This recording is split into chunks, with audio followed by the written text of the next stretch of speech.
Revelation of Jesus Christ, which God unto him, to show unto his servants things which must shortly come to pass, he sent and signified it by his angel unto his servant John. Blessed is he that readeth and they that hear the words of this prophecy, and keep those things which are written therein. For the time is at hand. Who bear record of the word of God, and of the testimony of Jesus Christ, and of all things that the law. John to the 7 churches which are in Asia, grace be unto you, and peace, from him which is, and which was, and which is to come, and from the 7 spirits which are before this throne.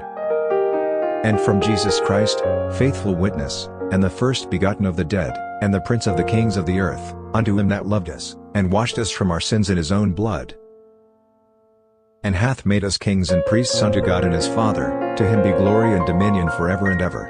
Amen. Behold, he cometh with cloud, and every eye shall see him, and they also which pierced him, and all kindreds of the earth shall wail because of him, even so Amen. I am Alpha and Omega, the beginning and the ending, saith the Lord, which is, and which was, and which is to come, the Almighty. I John, who also am your brother, and companion in tribulation, and in the kingdom and patience of Jesus Christ, was in the isle that is called Patmos, for the word of God, and for the testimony of Jesus Christ.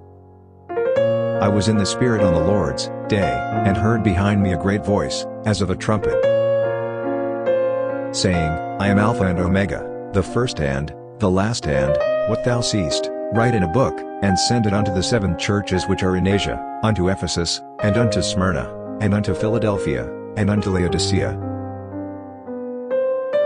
And I truned to see the voice that speak with me, and beneath truned, I saw 7 golden candlestick.